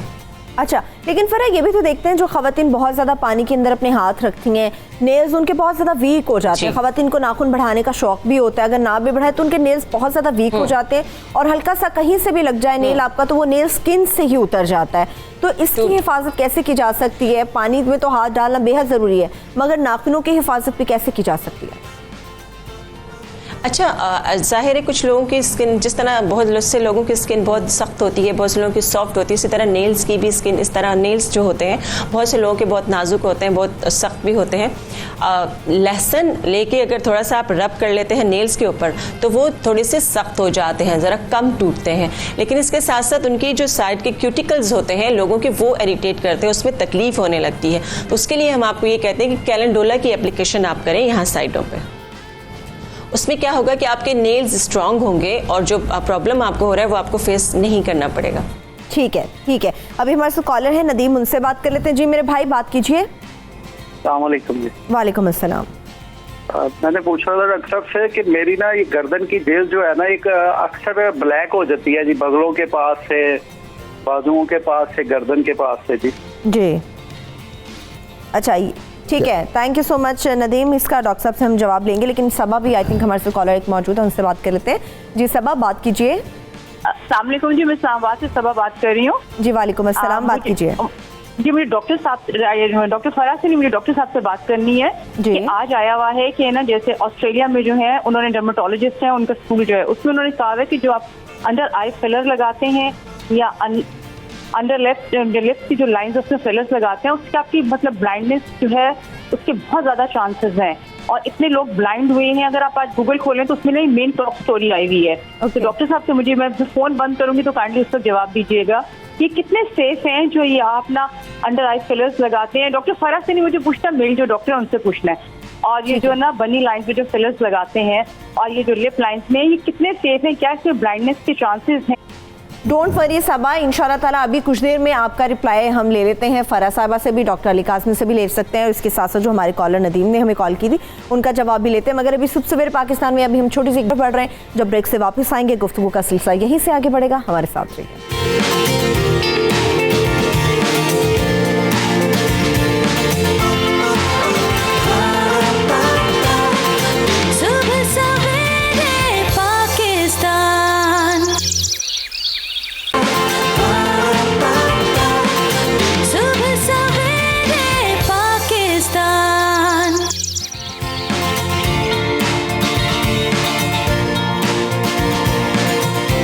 Welcome back. बात हो रही है स्किन, खासतौर पे हाथों की स्किन से रिलेटेड, मगर आगे गुफ्तगू को बढ़ाने से पहले हमारे साथ जो कॉलर्स मौजूद थे उनके सवालों के जवाब देना बेहद ज़रूरी है। एक तो हमारी कॉलर थी इस्लामाबाद से सबा, डॉक्टर साहब, उसने फिलर से मुतालिक उसने बड़ी ज़बरदस्त बात पूछी है, मगर ख़तरनाक बात भी से कहा जा सकता है। जी हाँ, इस तरह के फिलर्स क्या चीज़ होती है, जैसे हमने लास्ट टाइम भी अपने प्रोग्राम में वैसे डिस्कस किया था, मगर बहुत अच्छा उनका क्वेश्चन था। उन्होंने कहा था कि फिलर से ब्लाइंडनेस हो जाती है। तो बिल्कुल, फिलर इज़ ए वो चीज़ है कि जो आपकी स्किन में जहाँ पर रिंकल्स, डीप रिंकल्स पड़ते हैं, उन्होंने कहा आँख के नीचे जिन लोगों की डीप आई सॉकेट्स बन जाती हैं तो वहाँ पर फिलर डाला जाता है। अगर तो नीडल से डाला जाता है तो इट इज़ डेंजरस, इसलिए हमेशा कैनुला के साथ फिलर हम डालते हैं। तो कैनुला जो होता है वो ब्लड वेसल्स को ख़राब नहीं करता। तो आँख के नीचे जब फिलर डालना है तो always with cannula, just to avoid कि कोई वहाँ पर ऐसी चीज़ ना हो जाए कि ख़तरा ना बन जाए आँख के लिए। पर जिसके लिए उन्होंने ब्लाइंडनेस कहा कि अंधापन आ जाता है, बिल्कुल अगर फिलर गलत लग गया, अगर आपने आँख के ऊपर ये यहाँ पर सेंटर में अगर आप फिलर लगा रहे हैं और वो हमारी एक ब्लड वेसल्स हैं कि जो आँख को सप्लाई करती हैं, अगर वो आपकी ब्लॉक हो गई क्योंकि फिलर जाके उसको ब्लॉक कर देगा। अगर वो आर्टरी ब्लॉक हो गई आपकी और आँख की सप्लाई ख़त्म होगी ब्लड की, तो आपको ब्लाइंडनेस आ जाएगी। इससे बहुत ज़रूरी है जब किसी ने फिलर लगाना है उसको एनाटमी पता होनी चाहिए, खून की नालियाँ कहाँ पड़ी हुई हैं, मसल्स कहाँ पड़े हुए हैं। तो इसे हमेशा जब हम इसके बारे में लेक्चर्स देते हैं तो सबसे पहले कहते हैं कि आपको पता होना चाहिए कि कौन कौन सी नर्व्स, आर्टरीज, ब्लड वेसल्स कहाँ हैं, वरना इट्स वेरी डेंजरस। अगर खुदा ना खास्ता किसी ब्लड वेसल में फिलर चला गया तो इट इज़ वेरी डेंजरस। उसी वक्त ब्लाइंडनेस या और वहाँ पर नेक्रोसिस या स्किन बिल्कुल एट्रोफी हो जाएगी। आप समझ लें कि झड़ जाती है स्किन वहाँ पर से, इतने बुरे इफेक्ट्स ये बड़ा खतरनाक है और किसी नीम हकीम के पास जाने से बेहतर है आप मुकम्मल तसल्ली करें डॉक्टर्स को भी बहुत ध्यान से लगाना। एक और कॉलर के भी सवाल का जवाब देना चाह हाँ जी, वो उनसे पहले एक क्वेश्चन था, एक पेशेंट उन्होंने कहा था कि मुझे या धदरी है या चंबल है। It is very important. देखिए ये दो मुख्तलिफ डिजीज़ हैं, धदर और चंबल ये एक चीज़ नहीं है, एक फंगस है और एक एक्जिमा है। इसको कैसे वो डिफरेंशिएट में जस्ट एक रूल छोटा सा एक बता देता हूँ ताकि बाकी तो डॉक्टर उसको करेगा, तशखीस करेगा। जो धदरी होती है, फंगस होती है, वो राउंड होगी, गोल होगी, बिल्कुल एक सर्कल बना होता है और सेंटर से क्लियरिंग होती है। याद रखें, सर्कल बना होगा, बिल्कुल एक राउंड सर्कल बना होगा, सेंटर से क्लियरिंग होगा उसका। जो चंबल होती है, समझे दूसरी तरफ आप चंबल को ले लें जिसको एक्जिमा कहते हैं, जिसका हम अभी डिस्कस कर रहे हैं। एक्जिमा में कोई सर्कल नहीं होता, उसके बॉर्डर्स नहीं होते, वो एक वेग होता है और वहाँ पर खारिश बहुत हो रही होती है। सेंटर के उसका क्लियरिंग नहीं होता जिसना फंगस के अंदर है। एक रेड होता है, वहाँ पर नोचा होता है, स्केल्स बने होते हैं, उस पर खारिश बहुत ज़्यादा डेवलप हो रही होती है। इससे दोनों मुख्तलिफ बीमारियाँ हैं, दोनों के मुख्तलिफ ट्रीटमेंट्स हैं। तो वो जो कह रही थी उसके लिए सबसे इम्पॉर्टेंट है उनको तशखीस करना। अगर हम ऑपोजिट ट्रीटमेंट कर देंगे तो वही चीज़ बढ़ जाएगी। चंबल पे धदरी का ट्रीटमेंट कर देंगे वो बढ़ जाएगा उस पर वो। तो इससे very important is the diagnosis और उसके बाद फिर उसका ट्रीटमेंट इज़ वेरी इंपॉर्टेंट। ठीक है। अच्छा फरेज साहब, एक हमारे कॉलर मौजूद थे, उन्होंने बात की थी कि उनकी गर्दन की स्किन बहुत ज़्यादा ब्लैक हो जाती है और आर्म पिट उनकी बहुत ज़्यादा ब्लैक हो जाती हैं, मतलब जिस्म के कोई ख़ास हिस्से हैं जो ब्लैक हो जाते हैं, उसकी वजह क्या होती है और उसका बचाव कैसे? अगर इस सीज़न में उनका ये प्रॉब्लम है तो उसका बचाव कैसे हो सकता है? अच्छा, इसके भी ज़ाहिर रीजंस होते हैं। अगर फीमेल्स हमारे पास आती हैं, हम उनको हार्मोनल टेस्ट के लिए भी कहते हैं, यूरिक एसिड की वजह से भी हो सकता है या आपका थायराइड का इशू भी हो सकता है, डिफरेंट रीजंस हो सकते हैं। तो सबसे पहले आपको डॉक्टर के पास ज़रूर जाना चाहिए। घर में बैठ के आप, जैसे डॉक्टर साहब ने भी कहा और मैंने भी कहा कि कोई बीमारी क्या है वो आप खुद से पता नहीं लगा सकते। आपको अपनी कोई ना कोई फैमिली फिजिशियन आपका 6 महीने के बाद उसके टेस्ट करवाने चाहिए। कोई ना कोई फैमिली फिजिशियन आपका होना चाहिए जो आपको गाइड करे कि आपको जाना किसके पास है। हर फील्ड के अपने स्पेशलाइजेशन बैठे हुए हैं, स्पेशलिस्ट बैठे हुए हैं और उनको मालूम है कि किस तरह आपका ट्रीट करना है। बिल्कुल। अब उनका अगर कोई भी उन्होंने टेस्ट करवाए हैं, अगर उनके सारे टेस्ट क्लियर हैं, एक CBC करवा कर देख लें वो, तो अगर सारे उनके टेस्ट क्लियर हैं तो फिर तो वो अपना अच्छी तरह ख्याल रखें, किसी न किसी चीज़ से अपना गर्दन का, कोहनियों का मसाज करें। बड़ा अच्छा से आपको बता देती हूँ, फिटकरी होती है, उसका पाउडर आप ले लें, थोड़ा सा फिटकरी का पाउडर ले लें, बादाम ले लें, ग्लिसरीन और दूध, उसमें अच्छी तरह मिक्स करके आप गर्दन का, कोहनियों का जो हिस्सा आपका ब्लैक हो रहा है उस पर आप मसाज करें। लेकिन ये एहतियात है, ये घरेलू नुस्खा है, ये एक टोटका है। लाजमी आपको पता करना चाहिए कि अगर इसके बाद भी ये प्रॉपर सेट नहीं होता तो आप प्लीज़ डॉक्टर को ज़रूर दिखाइए। अच्छा फरेज साहब, मतलब अगर ये घरेलू वो टोटका यूज़ करते हैं तो उसकी क्वांटिटी कितनी उन्हें लेनी चाहिए किसी भी चीज़ की? जैसे मैंने आपको कहा कि जो फिटकरी है वो 2 से 3 चुटकी उसका पाउडर आप ले लीजिए, 3 से 4 चम्मच उसमें आप मिल्क ऐड कर लें, आधा चम्मच उसमें ग्लिसरीन और आधा चम्मच उसमें बादाम बना के रख लें। अच्छा सा स्क्रब बन जाएगा आपका, एक सॉफ्ट सा स्क्रब। अच्छा, फेस पे बहुत सारी, ये फेस पे अप्लाई नहीं करना है, फिटकरी है फेस के लिए, आप इसमें हटा के इसमें बादाम का छिलका ऐड कर सकते हैं। अच्छा, तो हल्का सा छिलका, वो बहुत हल्के हाथ से। हाँ, यानी कि ये ज़्यादा मज़े का फेस पे फिटकरी आप ना लगाएं। बिल्कुल, ये सारा टोटका आप इसी तरह से यूज़ कर सकते हैं गर्दन और अपनी आर्मपिट व गला के लिए, मगर अगर आपने फेस पे यूज़ करना है तो फटकड़ी को निकाल दीजिए, इसकी बजाय आप बादाम के छिलकों को ऐड कर लें। डॉक्टर साहब, आप मजीद को बात करना? मैं बताना चाह रहा था कि ये जो पेशेंट की कॉल आई थी, जो नेक और आर्मपिट्स ब्लैक हो रही हैं, इसको हम कहते हैं एकैंथोसिस नाइग्रिकैंस। ये एक डिजीज़ है जो उन बच्चों में ज़्यादा या बड़ों में आती है जो हैवी होने शुरू हो जाते हैं, जिसमें हम देखते हैं मोटे लोग हो रहे हैं। तो उसके खाली गर्दन और बगलें नहीं, उनके अंडर लेग्स भी, आर्मपिट्स भी और हाथों के नकल्स जो हैं ये ब्लैक होने शुरू हो जाते हैं। ये एक डिजीज़ है, उसमें मरीज़ को कहते हैं अपना वेट कम करें, अपनी शुगर लेवल टेस्ट कराएं जो हैवीनेस आ जाती है जिसके अंदर, और प्लस पे कुछ मेडिसिन दी जाती हैं उसके अंदर। तो इसलिए ख़तरनाक नहीं है, मगर ये प्रॉपर एक डिज़ीज़ है कि जो अक्सर हमें देखने आती है, हैवीनेस की वजह से, मोटापे की वजह से ये डिज़ीज़ आती है जो बहुत मोटे लोगों में शुरू हो जाती है। ठीक है। अच्छा, एक और मेरा है केमिकल से रिलेटेड डॉक्टर शकूर साहब, मतलब जिस तरह से चलिए बर्तन धो लिए ख़वातीन ने, कपड़े धो लिए, डिटर्जेंट्स यूज़ कर लिए, मगर बहुत सारे ख़तरनाक किस्म के केमिकल हैं जो ख़वातीन घर बैठ के अपने वॉशरूम को साफ़ करने के लिए यूज़ करती हैं, नल को खोलने के लिए यूज़ कर लेती हैं, अपना सीवरेज सिस्टम बेहतर करने के लिए वो डाल देती हैं, और हाथों के साथ ही वो पोछे लगा रही होती हैं। ब्रशेस तो दूर की बात है, वो कपड़ा से लिया होता है उन्होंने, उसी के साथ वो पोछे पे पोछा लगा रही होती हैं। कौन कौन से ऐसे केमिकल्स होते हैं जो बेहद ख़तरनाक होते हैं और उनको इस्तेमाल से गुरेज करना चाहिए या उनका इस्तेमाल सही तरीके से होना चाहिए? इसमें देखें, जो वॉशरूम्स में मोस्टली औरतें यूज़ करती हैं वो हाइड्रोक्लोरिक एसिड होता है, और हाइड्रोक्लोरिक एसिड के फ्यूम्स जब हम पानी के साथ उसको मिक्स करते हैं तो उसके फ्यूम्स निकलते हैं, और वो फ्यूम्स वो इनहेल भी करती हैं। सिर्फ स्किन को ही नहीं वो ख़राब करते, बल्कि इनहेल करती हैं तो उनके लंग्स को, फेफड़ों को भी ख़राब कर रहे होते हैं।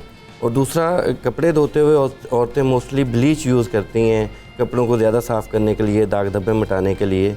तो ब्लीच जो होता है ये भी हाईली टॉक्सिक होता है, जब वो स्किन के अंदर पेनिट्रेट करता है तो इवन कार्सिनोजेनिक हो जाता है।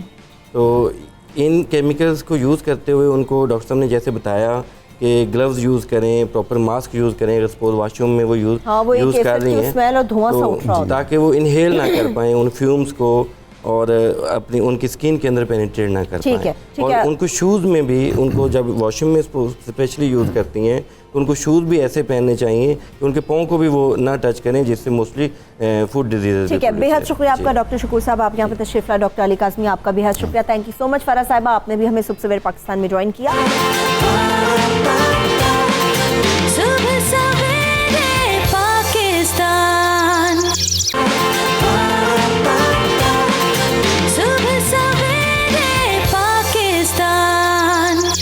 किसी भी दो अशख़ास को बुलाने का या किसी से बात करने का मकसद सिर्फ इतना होता है कि शायद किसी का घर बच जाए, शायद बहुत सारी बातें जो हम अकेले अकेले करते हैं आमने सामने बैठकर हो जाएं तो घर के मामलात बहुत हद तक सुलझ जाते हैं।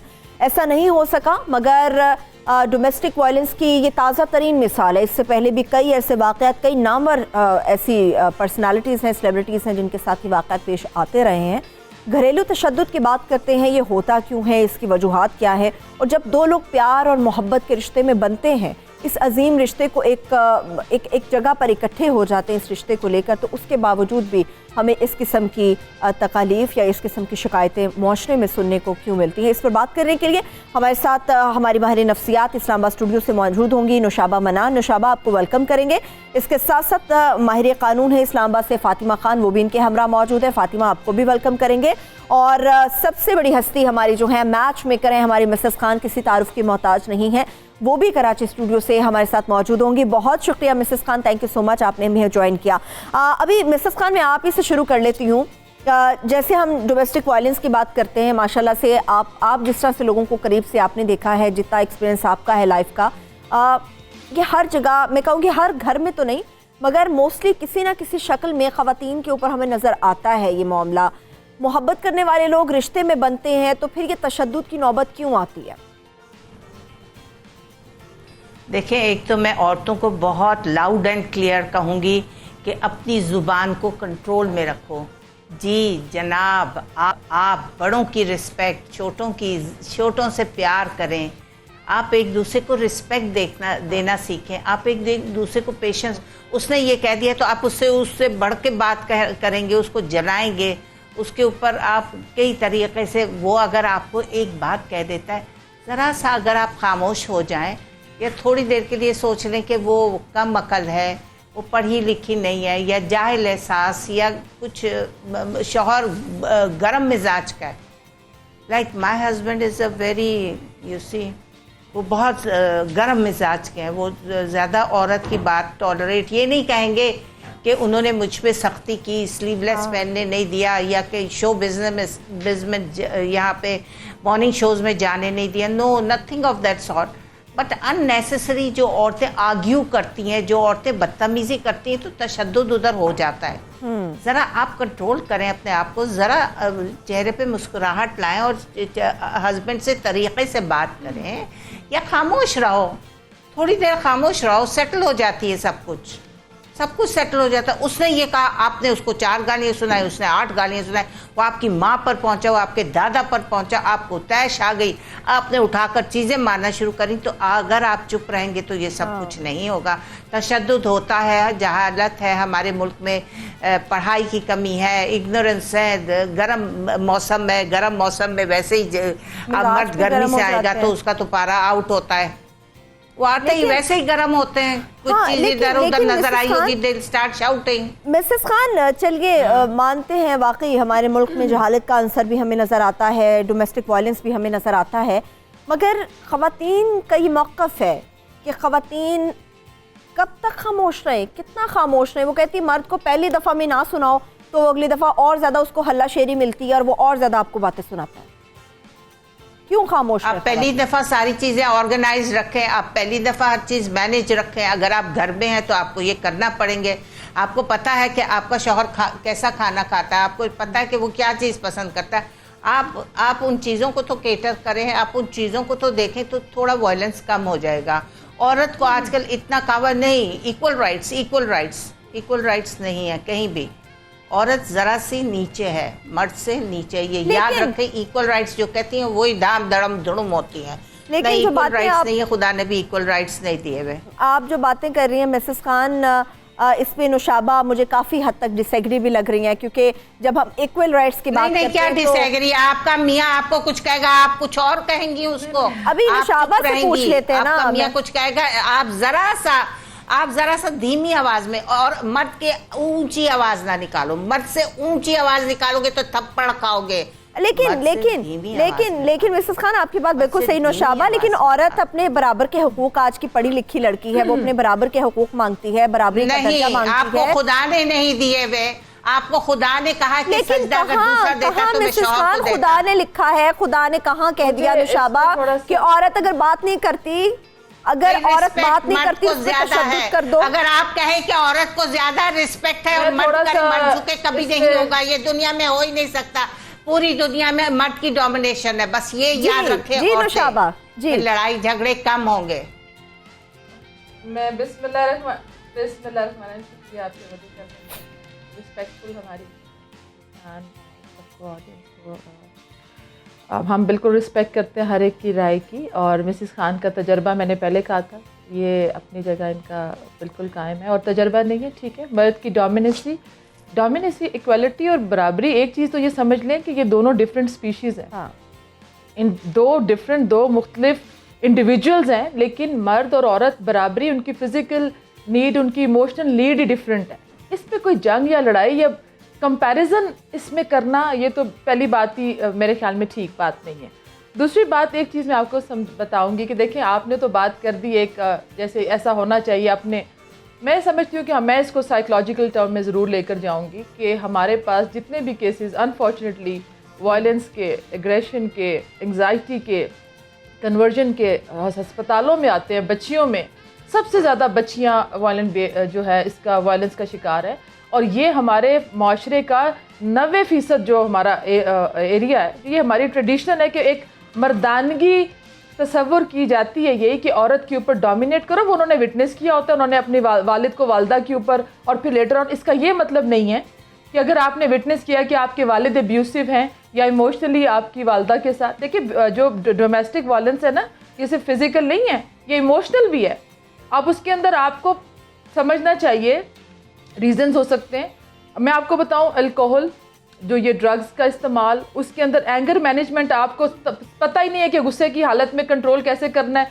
आप सिर्फ इसमें ख़वातीन नहीं है, मर्द हजरात को भी औरत के लिए रिस्पेक्ट देना। अगर हम बार बार वही दीन और कल्चर की बात करते हैं, किधर है हमारे दीन के अंदर कि जिसमें औरत के ऊपर तशद्दुद किया जाए। आप अपनी हिस्ट्री ले लें, हमारे नबी सल्लल्लाहु अलैहि वसल्लम ने किस हद तक भी देखा कि अगर खातून के ऊपर अगर आपने विटनेस भी कर ली है तो आप उसको बंद कर दें एक कमरे में, आप उससे अलहदगी कर लें, लेकिन किसी जगह ये चीज़ मेंशन नहीं है कि आप औरत को अब्यूसिव हो या आप उसके ऊपर फिजिकल टॉर्चर। इसकी कोई जस्टिफिकेशन कहीं भी किसी सूरत के अंदर भी हो ही नहीं सकती। दूसरी बात यह कि और रीजन हो सकते हैं, आपकी जो सेल्फ एस्टीम है, इज़्ज़त नफ्स, वो मजरू हो जाती है मर्द की एट टाइम्स। उसका जो लड़की का और लड़के का जो सोशियो इकोनॉमिक स्टेटस है वो डिफर कर जाता है। लड़की बाज़-औक़ात ज़्यादा खूबसूरत है और मर्द नहीं है, वो भी उसके अंदर, या लड़का है तो ये वाइस वर्सा। ऐसा नहीं है कि लड़के इसका डोमेस्टिक वायलेंस का शिकार नहीं होते। लेकिन आपको मैं जो, हम तो 3D इमेज ले रहे हैं सोसाइटी का, हमारे पास तो सब लोग आते हैं, उसमें मेजॉरिटी जो है, हम ठीक है अगर आप कैपिटल की बात करते हो तो उसमें हो सकता है मर्द हज़रात ज़्यादा हो, लेकिन 90% इस वक्त हमारे यहाँ जो हमारा एक ट्रेडिशन एक फॉलो कर लिया, एक रिचुअल है जी कि एक मर्द है उसका ठीक है डोमिनेसी है, मर्द घर का सरबराह होता है, उसकी सुप्रीमेसी हमारे नबी सातो-इस्लाम भी, और जो हमारा एक रिलीजियस भी है कि मैं मिसेस खान से एग्री करूंगी। लेकिन बात सुने, इज्जत तो देना, ये तो नहीं है कि आपने किसी को, कोई आप हुक्मरान तो राजा, कोई आप बाबर अकबर तो नहीं है ना आप बैठे हुए मुगल तख्त के ऊपर कि आपने एक कनीज आपको मिल गई या एक लॉन्डी मिल गई और आपने उसको, ऐसा नहीं है। ये दोनों रिस्पेक्ट याद रखें, ये it's not a one way traffic, it's a two way traffic. आप अपने बच्चों को क्या तरबियत दे रहे हैं? कल आपकी बेटी जाए, आपका बेटा घर में एक बहू लेकर आएगा, वो अपनी माँ को, वो भी वही करेगा वायलेंस। आपकी बेटी जब जाएगी आप उसको ये तरबियत दे रहे हैं कि तुम उधर से मर कर निकल के आना, बिल्कुल ऐसा नहीं है। अभी मुआशरा जो है वो थोड़ा सा आगे चला गया है, बच्चियों ने बाहर निकल के काम भी करना है, वो घर आके मर्दों की मार किस लिए खाएंगी? हाँ, लेकिन ये जरूर है, मैं कहूंगी कि रिस्पेक्ट का आंसर जो है वो उसको दोनों तरफ से रखें इसको। और उसमें इमोशनल वायलेंस की मैं बात करूंगी, आपको देखें डोमेस्टिक वायलेंस ये भी है कि जो बच्चियां बाहर निकलती हैं हमारी, और जो बाहर मर्द हजरात उनको घूरते हैं, हम तो इसको भी डोमेस्टिक वायलेंस के अंदर लेकर आते हैं। सिर्फ ये नहीं है कि घर के अंदर जो मियाँ बीवी को या आप इसके अंदर टारगेट करें, लड़की को बाहर भी मुआशरे को फेस करना पड़ता है, जो बच्चियां बाहर जा रही हैं। हाँ, बहुत सारे मामलात हैं जिनको फेस करना पड़ता है। मगर जब हम वायलेंस की बात करते हैं तो डेफिनेटली हम कानून से मुतालिक भी बात करते हैं। फातिमा चूंकि हमारे साथ मौजूद है, फातिमा हमारे मुल्क का कानून डोमेस्टिक वायलेंस के हवाले से क्या कहता है, पहले तो आप ये बताएं हमें। Thank you so much for inviting me in this show. ये इशू अभी जो पिछले दिनों से बहुत ज़्यादा, वैसे तो ये इशू नॉर्मल रूटीन भी है, पाकिस्तान में काफ़ी सारे केसेस हैं जो ऑलरेडी देखे जा रहे थे, नज़रों में थे, लेकिन अभी जो रिसेंटली केस हुआ है उसकी वजह से हाईलाइट हो गया। आई वॉज क्वाइट डिस्टर्ब क्योंकि नॉर्मली ख़वातीन सामने आती नहीं है। ये जो केस हो गया, दिस इज़ वेरी गुड कि ये अब चीज़ थोड़ी सी हाईलाइट हो जाएगी और प्रॉपरली जो ऑलरेडी कानून बने हुए हैं उनको मज़ीद और इम्प्रूव भी किया जा सकेगा। वो मैं बताती हूँ किस तरह से, क्योंकि कानून हमारे पास मौजूद हैं, हमारे फेडरल में भी कानून बनाए गए हैं, बड़ी मुश्किलों से लेजिस्लेशन का प्रॉपर एक प्रोसेस होता है। बिल पास करवाना कोई आसान काम नहीं होता। बिल जो है वो नेशनल असम्बली से पास होता है, फिर सेनेट से होता है, तो उसमें भी काफ़ी टाइम लगता है। जब उस पर प्रॉपर वर्किंग हुई तो इसी तरह से जो पुरानी थॉट्स हैं या जिस तरह से शुरू से ही जो है वो इस्लाम को बीच में लेके आ जाया जाता है कि इस्लाम में ये चीज़ें नहीं हैं, इस्लाम की अहकामात के ख़िलाफ़ है, तो इसके रास्ते में काफ़ी रुकावटें आई, लेकिन सक्सेसफुली जो है वो लेजिस्लेशन की गई है। अभी भी जो हमारे पास लॉज मौजूद हैं उसमें क्रिमिनली भी हमारे पास, चाहे डायरेक्ट डोमेस्टिक वायलेंस को हिट नहीं करते, अंडर पीपीसी की मैं बात कर रही हूँ कि डायरेक्ट डोमेस्टिक वायलेंस के ऊपर आपको शायद कानून ना मिले, लेकिन यस पीपीसी के अंडर कुछ ऐसे सेक्शंस हैं जिनकी अगर आप इंटरप्रिटेशन करें तो डोमेस्टिक वायलेंस को उनके प्रीव्यू में लेके आया जा सकता है। सेकेंडली सिविल लॉज में भी डोमेस्टिक वायलेंस के ऊपर एक्ट्स मौजूद हैं। ठीक है, ये जिन एक्ट्स की आप बात कर रहे हैं इससे मुतालिक डिटेल में भी बात करते हैं कि लॉ कौन कौन से मौजूद है, उनका इस्तेमाल किस तरह से किया जा सकता है, और ख़ास तौर घरेलू तशद्दुद से जिसका शिकार ख़वातीन 90% होती हैं और 10% मर्दों को भी इसमें शामिल हम कर सकते हैं। मर्द इसे आरा नहीं है, मतलब इससे अलग नहीं है कि उनको आप कह सकें कि वो इसमें शामिल नहीं है। एक छोटी सी ब्रेक से जब वापस आएंगे गुफ्तगू का सिलसिला यहीं से आगे बढ़ेगा। मगर हमारे देखने वालों में से किसी ने भी अपने आसपास इस किस्म का कोई वाक़या देखा है, या आपको लगता है आपके घर में, आपके ख़ानदान में ये वाक़यात होते हैं, या फिर हालिया घरेलू तशद्दुद की जो एक एग्जाम्पल हमारे सामने आई है उससे मुतालिक आप बात करना चाहते हो तो फ़ोन उठाइए, कॉल मिलाइए। हम चलते हैं एक छोटी सी ब्रेक की तरफ। सुबह सवेरे पाकिस्तान,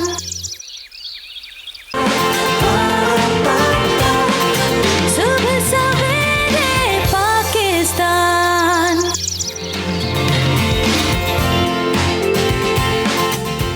वेलकम बैक। जिस तरह से हम बात करें घरेलू तशद्दुद से मुतालिक, और ख़ास तौर पर अभी जो रिसेंट एग्जाम्पल हमारे सामने आई है उससे मुतालिक आप भी कोई बात करना चाहते हैं या समझते हैं कि गलती आपको कहाँ पर महसूस होती है या उस गलती को सुधारने का तरीक़ेकार क्या हो सकता है, तो आप भी हमारे साथ फ़ोन पर रब्ता कर सकते हैं। अपना फ़ोन उठाइए और हमें कॉल मिलाइए। सबसे पहले जैसा से घरेलू तशद्दुद से मुताल्लिक़ बात हमारी चल रही है, तो उसमें नौशाबा मरान की राय भी आपने सुनी, मगर इसके साथ साथ आपने मिसेस खान की राय भी सुनी। कानून इस हवाले से क्या कहता है, इससे मुताल्लिक़ हमारी बात कुछ अधूरी रह गई थी। कानून है क्या फातिमा, ये आप हमारे साथ शेयर कीजिए कि कानून असल में है क्या हमारे मुल्क में। जी अच्छा, कानून देखें, पहली तो बात ये है कि ये डिबेट ऐसी है कि जिसमें डिसएग्रीमेंट्स बहुत ज़्यादा हैं। कुछ लोग जो है वो कहते हैं कि वुमेन को जो है वो ज़्यादा राइट्स नहीं देने चाहिए।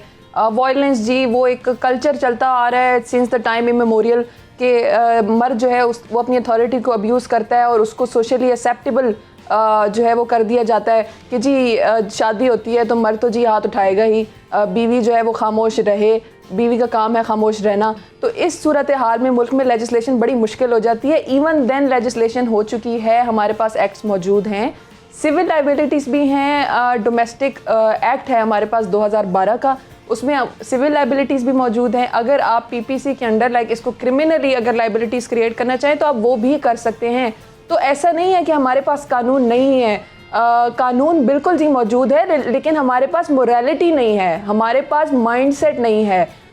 मर्दों के ख़िलाफ़ देखें, अभी रिसेंटली जो औरतों ने औरत मार्च की फॉर इंस्टेंस, मैं अगर उसकी बात करूं तो उसके अगेंस्ट कितनी बातें की गई कि ये एक अच्छा इनिशिएटिव नहीं था। औरतें फिर क्या करें, मुझे तो समझ नहीं आती कि औरतों के पास दूसरा कोई सोल्यूशन क्या है। लेकिन फातिमा, मैं आपकी बात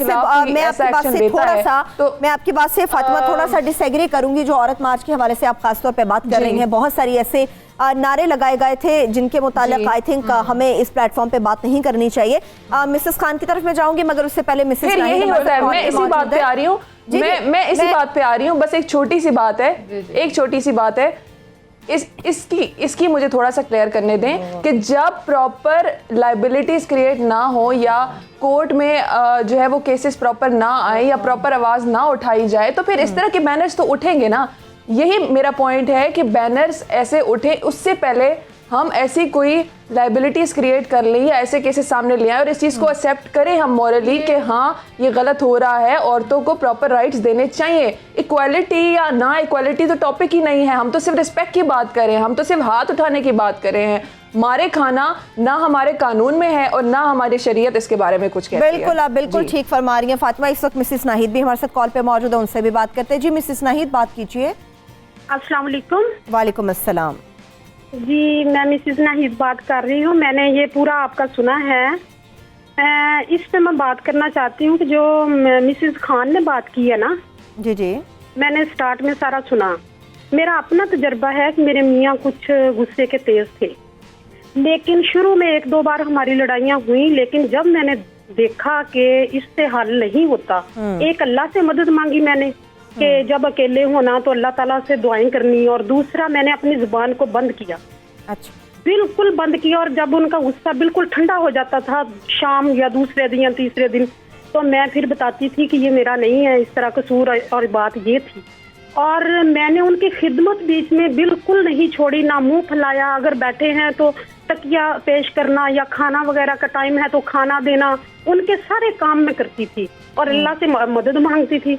अब माशाल्लाह अल्हम्दुलिल्लाह पूरा खानदान कहता है कि ये इतने गुस्से के तेज थे, इस पता नहीं अब क्या हो गया है कि यानी ये मेरी जुबान बंद करने की वजह से, जो मैं समझती हूँ कि हर एक के मुख्तलिफ हालात हो सकते हैं, लेकिन जो मेरा तजुर्बा है ना, सारे ज्यादातर मसाइल जुबान से होते हैं कि आदमी अगर गुस्से का तेज है तो इंसान थोड़ा सा कंट्रोल कर ले, कंट्रोल करना चाहिए। बेहद शुक्रिया मिसेस नाहिद, आपने हमें कॉल की और अपना एक्सपीरियंस शेयर किया, मगर आपसे पहले मिसेस खान भी हमारे साथ अपनी ज़ाती ज़िंदगी का एक्सपीरियंस शेयर कर चुकी थी और बता चुकी थी कि ख़वातीन को ज़ुबान को थोड़ा सा लगाम में रखना चाहिए। मगर मिसेस खान, ये तो चलिए मान लेते हैं कि औरत को थोड़ी ज़ुबान कंट्रोल में रखनी चाहिए, थोड़ा पेशेंस से काम लेना चाहिए। मर्द गुस्से के अक्सर ही तेज़ होते हैं, ये कोई नई बात नहीं है। मगर अगर मैं किसी को, आपने देखा होगा, सॉरी टू इंटरप्ट, 1 मिनट, आपने देखा होगा आजकल लड़कियां कितनी तेज और ऊंची आवाज में बोलती, मर्द से ज्यादा। ये कितनी गलत बात है कि औरत की आवाज इतनी ऊंची है और इतना चीख कर, और हमारे ड्रामों में देखो मुंह खोल खोल के एक एक लफ्ज़ को खोल खोल के बोल रही हैं। ये हमारी तहजीब नहीं है। हमारे यहाँ बहुत सॉफ्ट स्पोकन होना चाहिए, लड़की को बहुत धीमी आवाज़ में बोलना चाहिए, उसकी आवाज़ कभी मर्द की आवाज़ से ज़्यादा नहीं होनी चाहिए। बिल्कुल नहीं होनी चाहिए, बिल्कुल नहीं होनी चाहिए। मैं गुफ्तगू को थोड़ा सा टर्न देती हूँ मिसेस खान। हर पहलू को सामने रख के हमें घरेलू तशद्दुद पे बात करनी चाहिए। यहाँ पे मैं क्लियर कर दूं अपने देखने वालों को, मैं किसी का नाम नहीं ले रही, मैं किसी से मुताल्लिक बात नहीं कर रही, मैं ओवरऑल एक बात कर रही हूँ। अगर आपका मर्द ही मिसेस खान पकड़ा जाए आपको धोखा देता हुआ, तो फिर औरत क्या करे? चुप रहे? आप यही समझती हैं कि औरत? मेरा ख्याल मैंने जिंदगी में 100 दफा अपने मर्द को धोखा देते हुए मुझे देखा है, लेकिन मैं चुप रही। मेरा तो बड़ा अच्छा गुजारा हो गया। कर रहा है ना, उसको अल्लाह मियाँ देखेगा। मैं उसको सुना देती हूँ, मैं उसको बता देती हूँ, मैं डोमिनेट करती हूँ। इस वक्त मैं डोमिनेट करती हूँ। ये मत सोचो कि मिसेस खान डोमिनेट नहीं करती हूँ ये शौहर के ऊपर। बिल्कुल इस उम्र में मैं बहुत डोमिनेट करती हूँ और शुरू से करती रही हूँ, लेकिन बहुत तरीके से डोमिनेट करती थी। इस तरह नहीं आजकल जैसे औरतें कर रही हैं। बहुत तरीके से डोमिनेट करती रही हूँ। एक्सट्रैक्ट मनी भी उससे ज़्यादा कर लेती थी, जो मेरा ड्यू शेयर था उससे बहुत ज़्यादा करती थी। रोज़ शाम को ड्राइविंग पे जाती थी, रोज़ शाम को बच्चों की चीज़ें लेती थी, सारा कुछ करती थी, लेकिन बहुत तरीके से करती थी। पूरी सास का काम करके जाती थी, पूरे घर को केटर करके जाती थी। जब शाम को मेरा मियाँ आने वाला होता था, तैयार होकर उसको चाय दी, पानी दी, कपड़े रखे हुए थे, ये वो, फिर बच्चों को लिए ड्राइव पर चली गई। क्या नहीं हमने किया अपने शौहर से? कौन सी बात है? कभी गुस्सा नहीं आया आपको? गुस्सा भी आया, गुस्सा आया तो सुनाया भी खूब। ऐसी बात नहीं कि नहीं सुनाएंगे, क्यों नहीं सुनाएंगे? हमारी मर्जी की चीज नहीं होगी तो हम सुनाएंगे नहीं। हम इतने इडियट यही पॉइंट है मिसेस खान, यही पॉइंट है मेरा कि जब लड़कियां कहती हमारी मर्जी की चीज नहीं होती तो हम दब कर क्यों रहे, क्यों चुप रहे। एक और मिसेस खान हमारे साथ आ गई नहीं भी होती, एट टाइम्स नहीं होती। ठीक है मिसेस खान, आप तो कराची में, लाखों की चीजें भी खरीदी। आप तो कराची में, लाहौर की भी एक मिसेस खान हमारे साथ फोन पे आ गई हैं, उनसे भी साथ ही बात कर लेते हैं। जी मिसेस खान, बात कीजिए। अस्सलाम वालेकुम। वालेकुम अस्सलाम। अस्सलाम वालेकुम। जी वालेकुम अस्सलाम। मिसेस खान बात कीजिए। हाँ जी, मैं ये बताना चाह रही थी कि औरत अगर चुप भी रहती है फिर भी उसके बावजूद, अब मैं बिजनेसमैन फैमिली से थी, मैंने उसके बावजूद मैंने जॉब भी किया, मैंने घर के भी सारी ड्यूटीज दी, मैंने बच्चों की भी पिक एंड ड्रॉप्स की सारी responsibilities the, each and everything सब काम मैं करके देती थी, लेकिन उसके बावजूद मेरे हस्बैंड का बिहेवियर ठीक नहीं होता था। तो उसके लिए मुझे अपने राइट के लिए, अपने बच्चों के राइट के लिए मुझे बोलना पड़ा बीच में। उसके लिए क्या करना चाहिए? अगर फिर जब हस्बैंड आपको टॉर्चर भी करेगा फिजिकली, इमोशनली और morally, financially, each and everything, तो उसके लिए औरत क्या करेगी? ठीक है, thank you so much Mrs Khan. सुबह सवेरे पाकिस्तान, सुबह सवेरे पाकिस्तान। ये जो एक सर्कल आपने खींचा था नुशाबा में, इसी सर्कल को लेके मिसेस खान के पास जाती हूँ। मिसेस खान, हमारे साथ एक हिडन कॉलर थे जिन्होंने सिर्फ एक मैसेज छोड़ा है, ना वो अपना नाम बताना चाह रहे थे, वो ये सिर्फ बता रहे थे कि उनका बच्चा सिर्फ 1 साल का है और औरत जो है वो छोड़ के चली गई है, मियाँ को भी बच्चे को भी वहीं पे छोड़ के चली गई है। अब वो साहिब जो हैं वो नौकरी करते हैं, वो कहते हैं मैं बच्चे को संभालूं, नौकरी करूं। ये जो औरत की ये साइकोलॉजी है, ये क्यों है? क्या चाहती है वो? क्या आप अपनी कहते हैं कि औरत मजबूत हो जाती है औलाद के साथ, मगर अपनी औलाद ही वो छोड़ के चली गई है।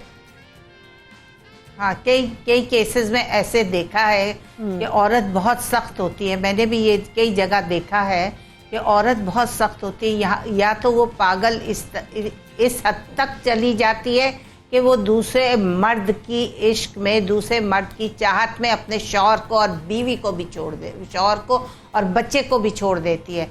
ये बहुत अफसोस से कहना पड़ता है कि ये औरतें जो दूसरे मर्द उनको वर्गलाते हैं या किस तरह वो उनके इश्क में इतनी पागल हो जाती हैं, वो औरतें अपने शौहरों को और अपने बच्चों को भी, उनको बच्चों की भी परवाह नहीं होती और दूसरे मर्द से, पहले मर्द को छोड़कर दूसरे मर्द से शादी कर। ठीक है, अच्छा मिसेस खान, हमारे पास क्योंकि वक्त की थोड़ी किल्लत है तो साथ कॉलर्स भी हमारे साथ मौजूद है, उनसे भी साथ साथ बात करते जाएंगे। जहांजेब हमारे साथ मौजूद है कॉलर, उनसे बात करते हैं। जी जहांजेब, बात कीजिए। जी, मैं सबसे पहले तो ये कहूँगा कि आपका टॉपिक बहुत अच्छा है जिसके ऊपर आज बात हो रही है। सेकेंडली मैं ये कहना चाहूँगा कि मिसेस खान ने जो बात की कि हमारी ये रवायात नहीं है कि खवातीन जो हैं वो अपने शोहर के आगे ऊंचा बोलें, तो मैं थोड़ा सा कहना ये चाहता हूँ कि हमारी रवायात ये भी नहीं है कि मर्द जो है वो खातून को तशद्दुद का निशाना बनाए।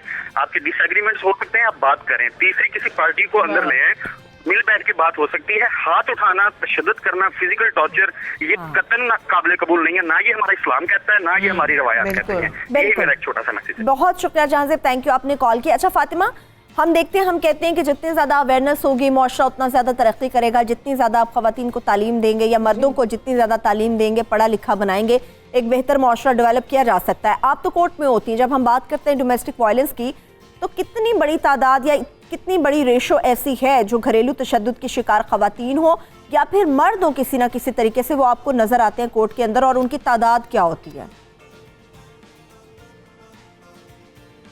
अच्छा जी, वैसे तो अल्लाह का शुक्र है कि कॉल बीच में ऐसे भी आ गई है कि जो मर्दों को जो है वो थोड़ा सा समझते हैं कि वो गलत कर रहे हैं, क्योंकि हमारी डिबेट जो है वो अभी भी हम औरत को ही टारगेट कर रहे हैं। देखें, थोड़ी देर के लिए सोचें कि ये जो इश्यूज हो रहे हैं वो क्यों हो रहे हैं। जब तक हम इन चीज़ों को डिस्कस ही ना करें या जब तक हम डिस्कस ही नहीं करेंगे तो वर्क करना तो दूर की बात।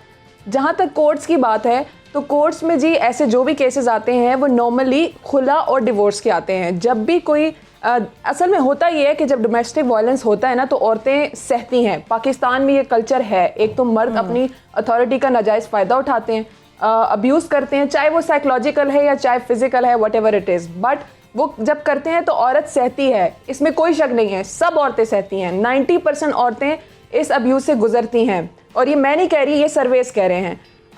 वो सहती हैं और वो उस पॉइंट तक चली जाती हैं, जैसे कि अभी रिसेंट केस भी हुआ है, वो उस पॉइंट तक चली जाती हैं कि जहाँ पे वो मजबूर हो जाती हैं कि वो अलहदगी इख्तियार कर लें। तो वो केसेस हमारे पास आते हैं खुला या डिवोर्स की सूरत में, लेकिन ऐसे केसेस का रेट थोड़ा सा कम होता है कि जहाँ पे वो डोमेस्टिक वायलेंस के ऊपर बोलें keeping the marriage active, marriage को ख़त्म किए बगैर। क्यों? क्योंकि उनको पता होता है कि अगर हम डोमेस्टिक वायलेंस के अगेंस्ट कोई भी आवाज़ उठाते हैं, कोर्ट में जाते हैं, कोई कंप्लेन करते हैं अपने हस्बैंड के खिलाफ, तो नॉर्मली होता क्या है कि वो एक अलग थ्रेट्स और आना शुरू हो जाती हैं कि डिवोर्स की थ्रेट्स हो सकती हैं या वो किसी भी किस्म की थ्रेट्स हो सकती हैं, लेकिन मेजरली डिवोर्स की होती हैं। तो औरतें डरती हैं कि अगर हम कोर्ट्स में आएंगे इस इशू को लेके तो हमें डिवोर्स हो जाएगी। ठीक है। अच्छा फातिमा, हमारे पास वक्त क्योंकि सिर्फ लास्ट 2 मिनट्स है, हमारे साथ एक कॉलर मौजूद हैं रावलपिंडी से, मिसेस सुहेल। मैं चाह रही हूँ उनसे बात हो जाए। जी मिसेस सुहेल, बात कीजिए। हेलो, अस्सलाम वालेकुम। वालेकुम अस्सलाम, बात कीजिए मिसेस सुहेल।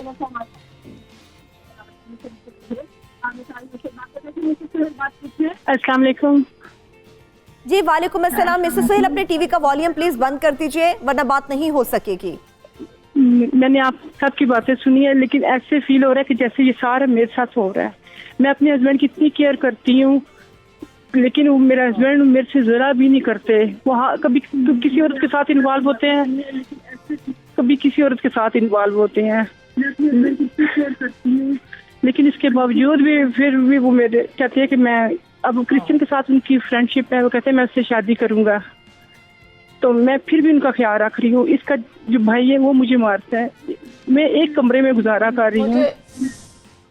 मैं सोचती हूँ मैं क्या करूँ, मुझे कोई समझ नहीं आती। हर किसी से मशवरे ले रही है, कोई क्या कहता है तलाक ले लो, कोई कहता है बच्चों को आगे करो, कोई क्या कहता है, मैं फिर क्या करूं। मैं सोच सोच के पागल हो गई हूँ। मिसेस सुहेल, आपके कितने बच्चे हैं और आपकी शादी को कितना अर्सा हो गया? मैं रोती रहती हूँ। मत रोइए मेरी बहन, मत रोइए। अल्लाह ताला सब देख रहा है।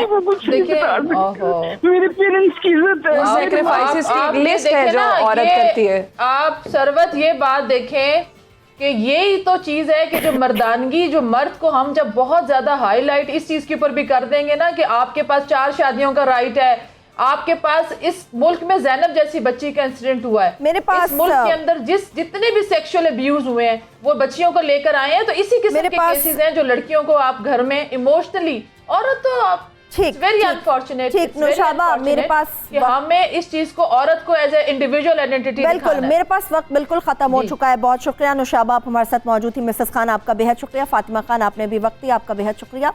जिस तरह से मेरी बहन की लास्ट कॉल थी मिसेस सुहेल की, तकलीफ दे अमर है जो आंसुओं में बहकर निकलता है, और हम उस तकलीफ को सिर्फ सुन रहे होते हैं, मगर जो उस तकलीफ़ से गुजरता है हमें उसका अंदाज़ा नहीं होता। बड़ा ही खूबसूरत रिश्ता होता है मियाँ बीवी का, इसको खूबसूरत ही रहना चाहिए। प्यार कीजिए, एतमाद कीजिए एक दूसरे के ऊपर, एक दूसरे के साथी बनिए, एक दूसरे के हमनवा बनिए, क्योंकि सारी ज़िंदगी आपने एक साथ गुजारनी है। जब आप किसी एक, मर्दों के लिए भी यही है, जब आप किसी एक औरत के साथ सिंसियर नहीं हैं तो आने वाली दूसरी औरत को भी ये समझना चाहिए, जो शख्स अपनी पहली औरत से संजीदा नहीं हो सका, उससे प्यार नहीं कर सका, वो दूसरी औरत को नहीं दे सकेगा। घर के मामलात को घर में हल कीजिए, कोशिश कीजिए, प्यार मोहब्बत से रहिए, क्योंकि ये सिर्फ 2 ज़िंदगियाँ नहीं तबाह होती, 2 ख़ानदान तबाह होते हैं, आपकी औलाद तबाह हो जाती है, आपकी औलाद की डगर गलत हो जाती है, उनके रास्ते गलत मुतय्यन हो जाते हैं। तो एक ख़ानदान को बचाइए, अपने आप को बचाइए, उस औरत को बचाइए जो अपना सब कुछ छोड़ के आपके घर आती है। अपना बहुत सा ख्याल रखिए। आज के इस शो का फीडबैक हमें ट्विटर और फेसबुक पेज पर ज़रूर दीजिए। अपना बहुत सा ख्याल रखिए। खुदा हाफ़िज़।